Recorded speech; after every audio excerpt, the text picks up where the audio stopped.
Hi guys, and welcome back to my yearly study video. So today I thought I'd share with you some tips and tricks that I came up with while I was studying for my A-levels last year.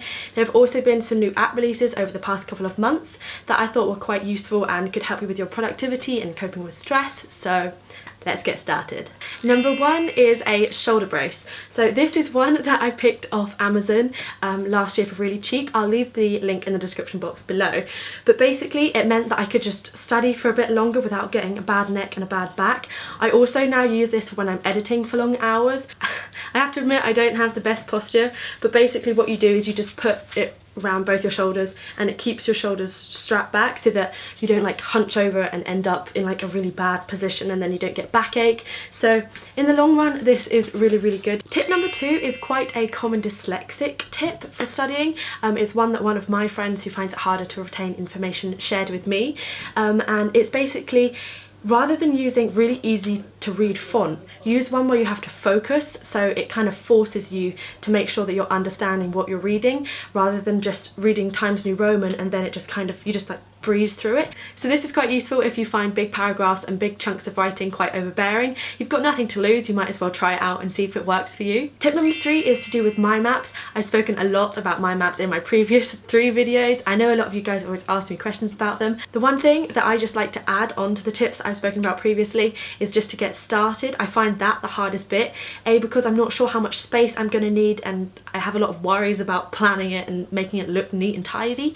But in the end it doesn't actually matter if you kind of run out of space, because you can always add on things like post-it notes, you can sellotape pieces of paper over the top, you can always create pages, so you might as well just start and try and fill it up as much as you can.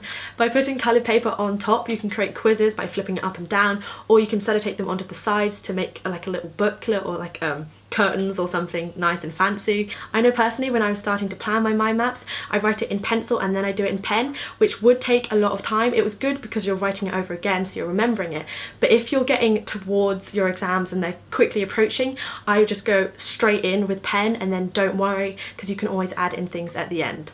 This leads me on to tip number 4, which is making sure that you keep things in order. Making sure that you cover all of the areas in your syllabus so you keep it nice and systematic is very important. That's why I would recommend using a ring binder rather than a notebook, or somewhere where you can actually hole punch in pieces of paper or hole punch them out and then move it. Even in flip pads, if you realise that you've done a mind map in the wrong area, you can always just cut along the hole punches and then tear it out and then put it back in another area. Making sure that you're going through the syllabus chronologically rather than sporadically basically means that you won't miss out anything, and that could be the 2-mark question that they ask you on, so make sure that you've got all your bases covered. Tip number 5 is about making things stand out. So one of my favourite things was to use colour red. I would only use red if it was for a really important key point.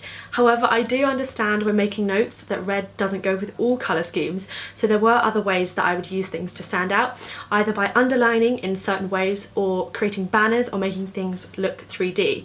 And I do this by using 2 types of pens. So I use a dark pen for the shadow and then a lighter pen for the keyword. I know in last year's video I explained how I did my titles and my banners, so I won't get into that too much, but I thought it would be quite useful just to show you how I'd make things look 3D and how to make them stand out. And finally, onto the best bit of the video, I have apps. So I have 3 apps to share with you, and the first one is Headspace. So I know a lot of you guys probably know about this. It's a very good relaxing app. With all the stress that's going on around exam season, not just from yourself but from your peers and your family and a lot of pressure, it's really important that you wind down at the end of the day so that you can go to sleep, recharge your brain. Like I say a lot, stress does help with productivity, but only up to a certain point, and then your productivity just crashes down. So make sure that you're relaxing and that you're taking time to meditate and just breathe. The second app is called Study Tracks. I actually found this off BBC News because it was a new thing, a new revelation about how music can actually help kids learn. The only issue I found is that it doesn't target specific exam boards,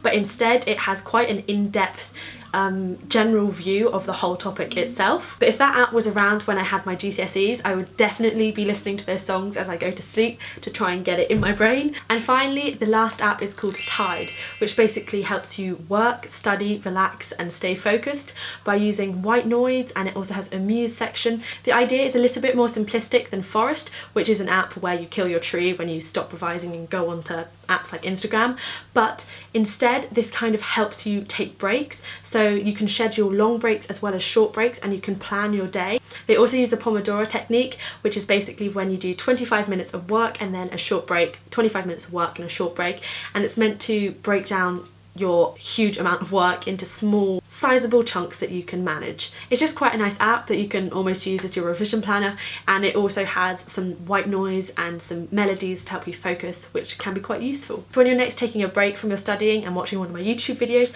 I hope you'll be wearing your shoulder brace. I wish you all the best of luck with your exams, and if you would like more content from this channel, then feel free to subscribe for weekly videos. Don't forget to give the video a thumbs up if you enjoyed it and it helped. I hope you have a lovely day, and I will see you next week. Bye bye!